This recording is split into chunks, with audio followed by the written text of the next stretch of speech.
Life has become a series of predictable patterns for me. After work, I would find solace in my favorite bar. The familiar faces, the murmur of conversations, and my routine of ordering a beer gave me a sense of stability. It was my way of relaxing and marking the end of the day. My routine acted as a barrier against the chaos of the past. I had learned the hard way that opening up often led to heartbreak. So, I kept my interactions at the bar light and impersonal. The bowling alley next door was my place of fun, where I could lose myself in the game and clear my mind. One night, as I was savoring my beer in the pub, a dark-haired woman across the bar caught my attention. The bartender, Sam, placed another beer in front of me. "It's from the lady at the end of the bar," he said. "Thank her for me and return the money." "You can put it on my tab or toss it," I replied. A few minutes later she sat next to me. "You shouldn't be here," I said, taking a sip of my beer. "Not accepting the beer I bought wasn't very polite," she said. "Is there a reason you don't like me?" "I like you but I don't know you. I have trust issues with women. My life is simple and I prefer to keep it that way. If you stay, another guy will probably show up, someone more handsome, young and rich." "And what if I only like you?" she asked. "That's not going to happen, so why bother?" I responded. "You don't know me." "How do you know we can't at least be friends?" she replied. "Let's see," I said, turning toward her. "You're between 25 and 30 years old, educated, with a good job. You have a nice figure but you're obsessed with minor flaws. Either you're married and looking to cheat, or recently divorced. You think you're a little wild, but you're actually wilder than you realize and need someone to bring that out. Your ex-husband was much older and I remind you of him or someone else." How many did I get right? "Almost all of it," she admitted. "My husband passed away just over a year ago. I stopped wearing my ring a week ago. There wasn't any love left, but I stayed to take care of him out of respect. After he passed, even though he held me back, I couldn't look for someone new so soon. But you reminded me of my first boyfriend, the one I left to marry my ex. Now, I've returned to work in a business I think I'll enjoy, but I'm not sure. And you seem too young to decide to be alone forever. Don't you have needs? I thought all men had desires. You don't seem like the tough guy you're pretending to be. I see a genuine romantic trying to build a wall to avoid getting hurt again. So, what made you act this way?" I raised my beard to catch the bartender's attention. "Put another one on my tab, Sam, and maybe bring one for the lady," I said. Sam brought us fresh drinks and I began my story. "You might be right about the romance part, but that's not the point. I don't see myself as romantic, just naive. A year ago, I was happily married to the woman of my dreams. But that dream turned into a nightmare on national television, making me look like a fool. I met her 6 years ago at a party and it was love at first sight. I know some people don't believe in that, but I do. One minute I didn't know her and the next nothing mattered more than she did. She had fiery red hair and green eyes so expressive that I could always tell her mood. I loved her deeply. A year after we met, we got married. I worked as an engineer for a company that made parts for large car manufacturers, while she worked part-time as a waitress before becoming a stay-at-home wife. We planned to enjoy life before having kids, unlike her sister and sister-in-law, who ended up in messy marriages after unplanned pregnancies. Her family lived in a nearby trailer park, and they were happy we got married because it meant they could use our house and have more space. She and her sister, Sally, were very close. If I couldn't find her, I knew where she'd be. In the evenings, Sally, her husband Billy, and I would often hang out. Sally and Billy loved daytime TV shows like Jerry Springer and Maury, which I didn't enjoy, but I didn't mind because my wife liked them. She always had dinner ready when I got home, and I appreciated her for that. But Sally had made a few passes at me, which I always rejected, thinking she was testing me. Things started going wrong when Sally and Billy's fights became more frequent and intense. Instead of seeking marriage counseling, Sally reached out to the Maury show to have Billy take a lie detector test on national TV. She suspected he was cheating, and had possibly gotten a young woman from the trailer park pregnant. It all seemed like a circus to me, and though I suspected Billy was guilty, I kept it to myself. I wished them well and planned to record the show to watch later. That night, my wife dropped a bombshell. She wanted to go to Connecticut to film the show. She felt she needed to be there to support Sally in case Billy cheated or did something wrong. For her, it was a dream come true to see her favorite show being filmed. Since she wasn't directly involved in the case, the network wouldn't cover her flight or hotel. I reassured her we could afford the trip and made plans. A few days later we flew to Stamford, Connecticut. A production assistant from the show met us at the airport. My wife and I went to the hotel while the staff had a production meeting. She jumped onto the bed pretending not to watch me, but I could feel her eyes on my back as I unpacked.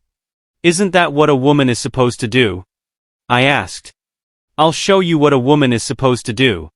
She smiled, but just then, Sally barged in without knocking. "What are you doing here?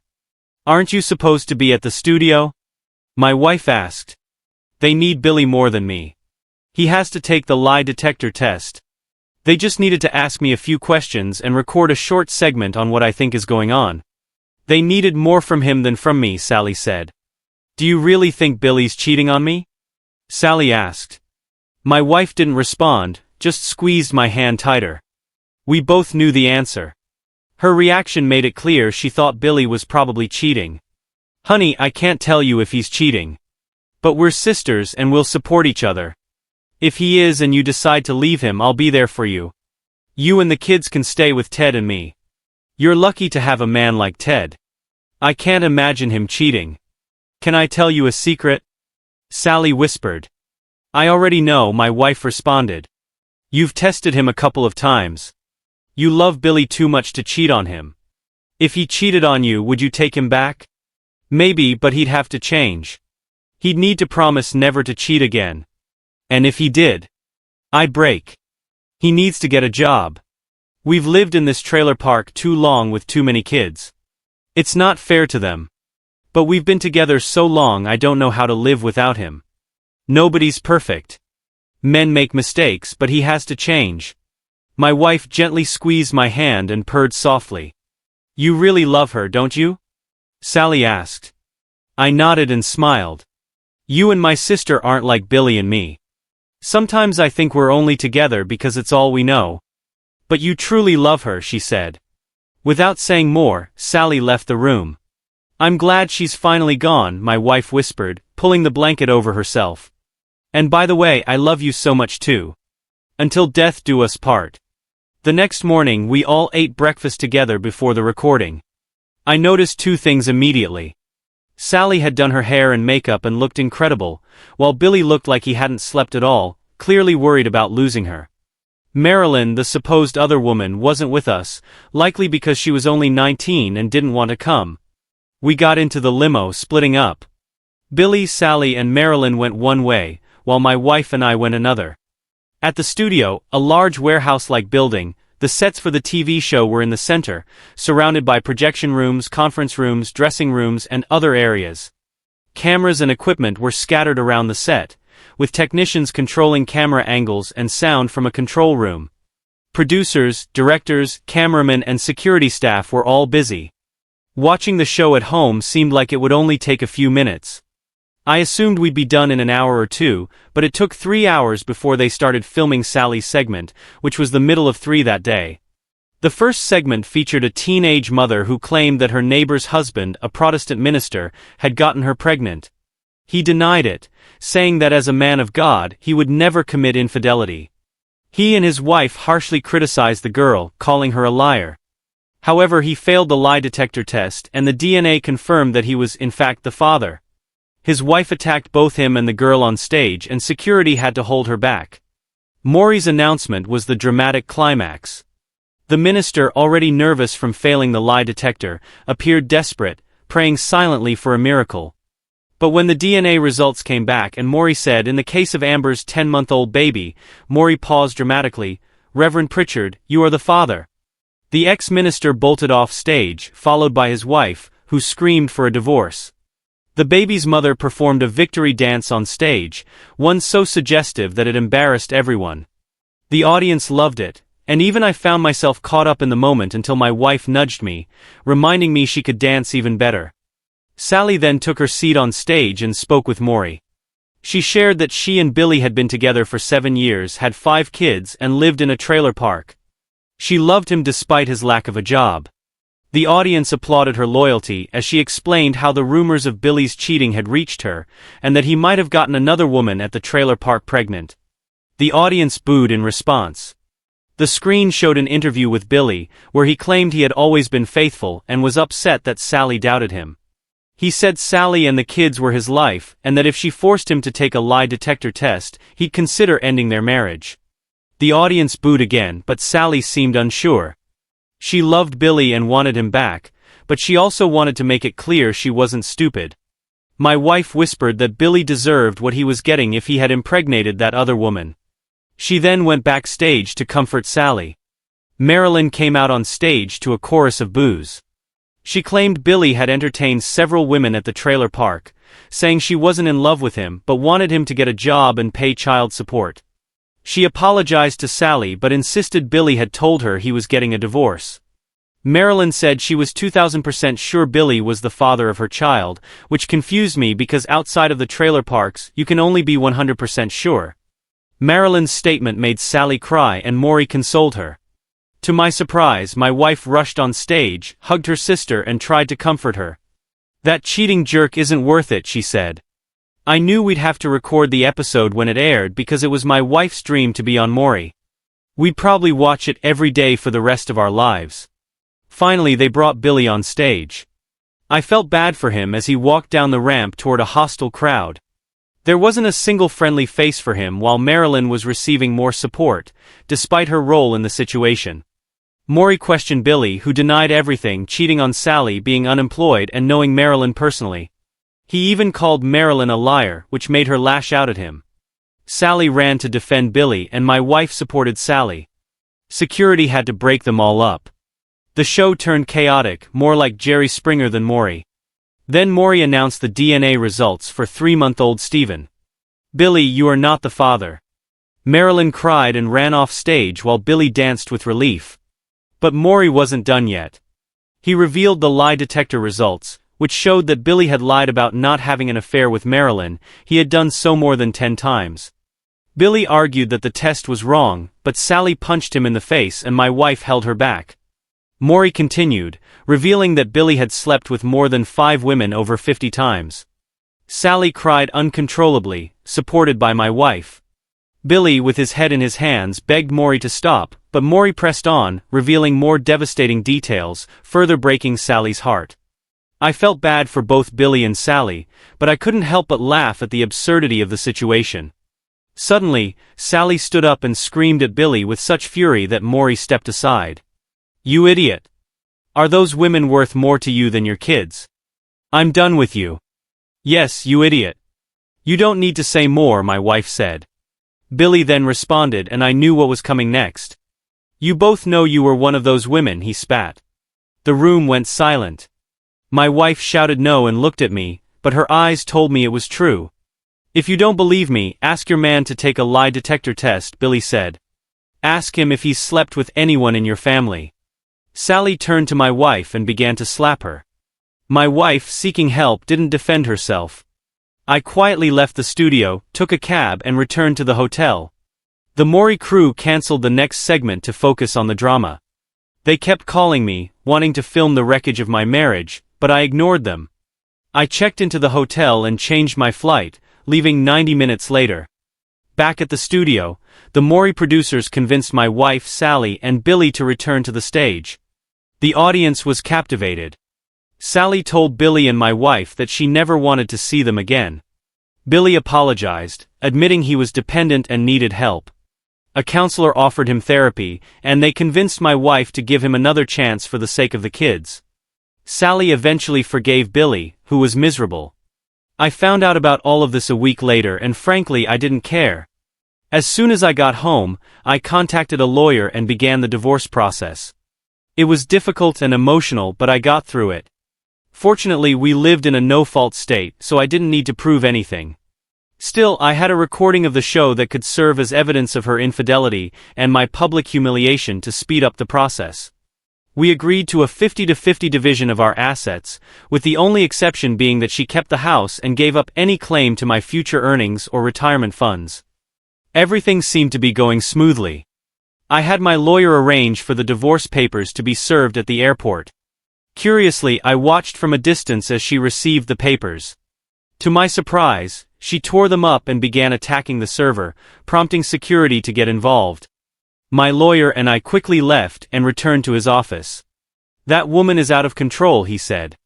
"You might need to get a restraining order." "Don't worry about that," I reply. "I've moved to a hotel and am looking for a new place in a different suburb." "Will you still work at the same place and drive that shiny white Mustang?" "It'll be easy for her to find you," he warned. I took a couple of weeks off but kept the car. I used the time to find a new house. Although it wasn't as nice as the old one, it was necessary because the previous place held too many memories of her. When I returned to work, she was waiting for me in the parking lot. "Ted, I'm so sorry. Please forgive me. You have to come back home. I can't live without you," she pleaded. I walked past her. "Ted, at least talk to me. I promise it will never happen again. I love you." "I don't care about Billy," she cried. "He means nothing to me." I couldn't take it anymore and turned to her. "Don't lie. Billy must mean a lot to you if you left me for him. All the love, our marriage, our life, our future, you gave it all up for him. So maybe you should go back to him and make the most of it. Don't come back here. If you have anything to say, do it through my lawyer." "Ted, Sally forgave Billy. Remember when you and she talked in our hotel room and I pretended to be asleep? She said that Billy and she didn't love each other as much as we did. If she can forgive him after he cheated on her so many times, why can't you forgive me? I promise it will never happen again. I'll beg if I have to. Don't throw away 5 years of happiness." "Okay," I said. "Get on your knees." She did, begging me to take her back. "No," I said, and I walked into the building. I stayed late at work that night. When I left, I noticed an old truck parked next to my Mustang. Sally was sitting inside. "Ted, I know she heard you," she began. "No one understands that pain better than I do. Billy has done it to me several times. But this time is the last. I won't take him back again. My kids are better off without a cheating father. But I still forgave him because in his own way he loves me. Love is rare and precious, even imperfect love. People make mistakes. When you really love someone, you have to overlook those flaws. Less than a month ago, you seemed willing to do anything for my sister. You've let go of that so quickly. What about the time you both invested? Is it all wasted? Remember your vows, for better or worse, until death do you part. 3 things to consider. First, she loves you deeply and is hurting. She knows she made a mistake and wants to fix it. You are her world. Second, it wasn't a real affair. This is Billy, not someone she loves. He was just a distraction while you weren't around. I forgave them both, you just need to forgive her. Lastly, talk to her. She knows she hurt you and it's tearing her apart. She thinks the world of you. It might help you too because you don't seem happy either." She hugged me, got into her truck and drove away. That night, I reflected on my life with my wife, remembering how happy we were until I discovered her infidelity. I realized I still didn't know why she did it. If I wanted to save our marriage, those answers mattered. The next morning I called Sally, but Billy answered. So I hung up. Moments later, my wife called. "Did you call to talk to me?" she asked, excited. "Well," I began. "Yes," she interrupted. "Yes to whatever it takes for us to be together again. I know I messed up and I'll never do it again. I'll do anything for another chance." "I wanted to talk to Sally," I said. "Oh," she responded, disappointed. "Ted, I've told you I'm sorry and I miss you so much it hurts. I feel empty inside," she said softly. "I'm sure Billy will fill that emptiness," I said coldly. "I didn't call to talk to you. Why aren't you at your house? Can I speak to Sally?" "Sally's at school, talking with the teacher. And when you say my house, you mean our house. But it's not a home without you.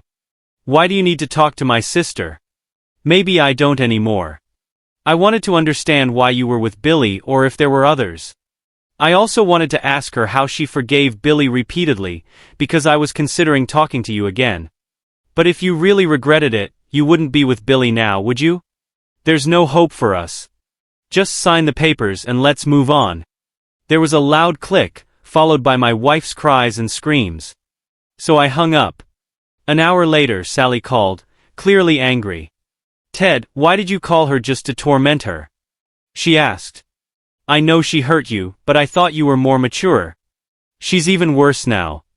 I had to give her something to help her sleep." "Sally, I didn't call her. I called to talk to you," Billy answered, so I hung up. She called me back and I told her I wanted to talk to you. I wasn't ready to talk to her, but I was considering giving us another chance. I said calmly. "What time do you pick up the kids from school?" I asked. 3:30, she replied. "Why?" "I want to discuss this. Put on a nice dress and let's go to lunch." "You're still my sister-in-law for now, right?" I asked. "I don't have a nice dress," she replied sadly. "That's fine. Let's meet at the mall," I said. "North entrance in 40 minutes, and do your makeup like you would for Maury." When Sally arrived at the mall, she looked stunning. Her lips were just a touch darker than her natural pink, her eyes were subtly lined, and even her foundation was so light that you could see the freckles she shared with her sister. Her long blonde hair was elegantly tied back.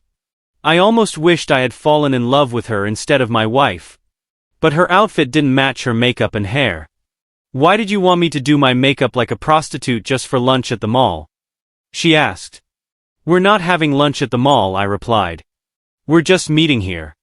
I took her hand and led her to a women's clothing store. I had her try on 3 or 4 dresses. The third dress, a gray floral one with a black pattern, was the one I had hoped for. It fit her figure well and concealed the changes after having 5 children. "Ted, I thought we were going to talk about my sister, not play dress up," said Sally. "We'll take everything," I told the sales assistant, handing over my card. "And you'll wear it. Then we'll talk about you and my sister," I told Sally. "But first, I want us to have lunch at a nice restaurant and relax. There are a few things I need to ask you." The place I chose was around the corner from the mall. It was a large steakhouse, a favorite of my wife.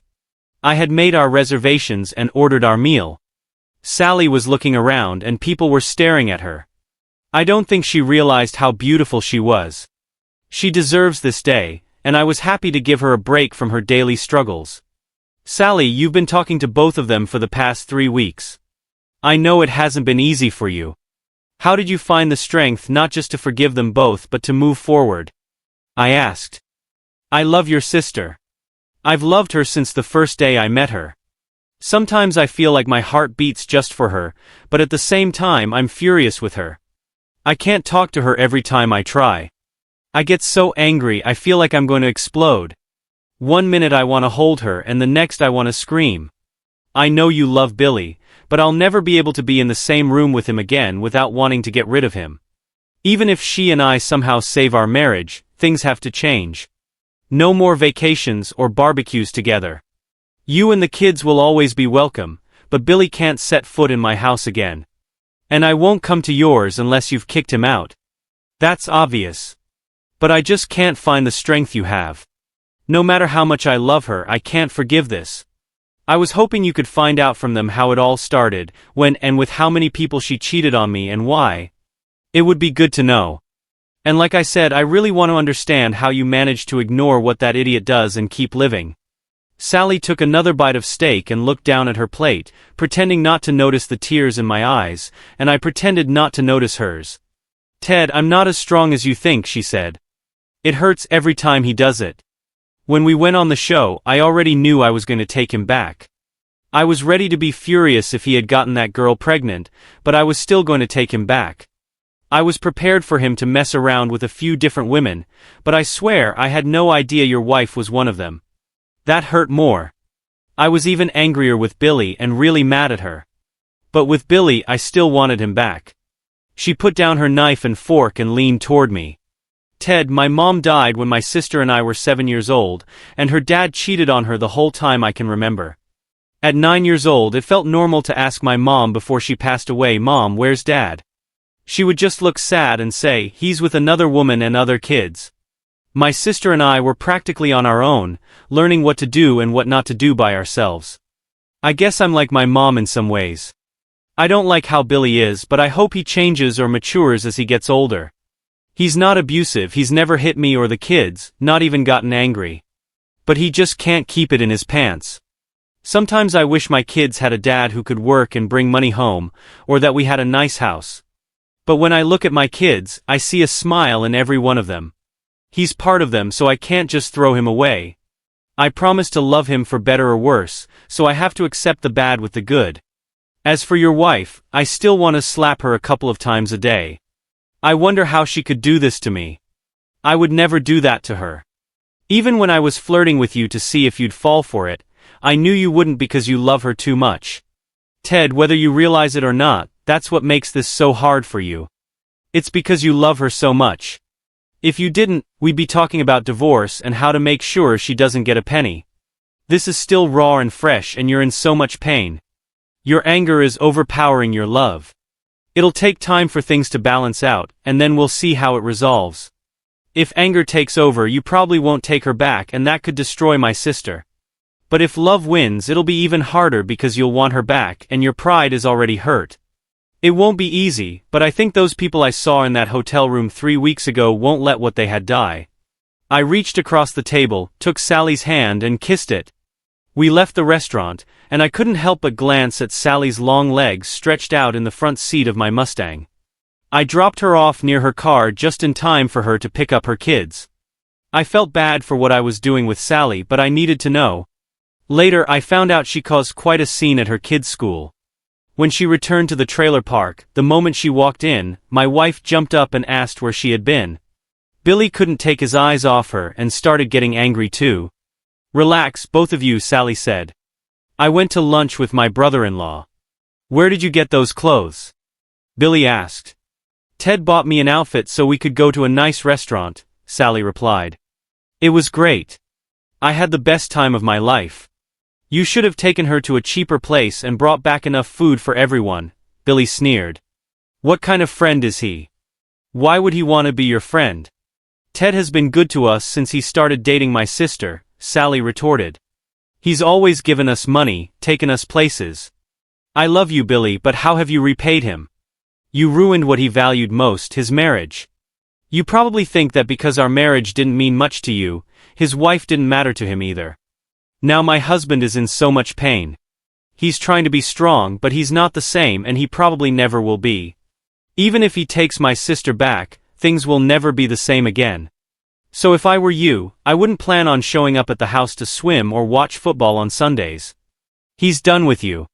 "Jesus, woman, you're acting like I did something crazy," Billy said. "All I did was mess around with her. Everyone does stuff with her, even Ted. So why shouldn't I? Besides, there's nothing special about her that's worth making a fuss over. A man's got to try different flavors sometimes. I know I've had too much and I told you I intended to cut back, but Ted is going too far." "Ted isn't just trying," Sally replied calmly. "He genuinely loves her and doesn't want to share her with anyone." "Really?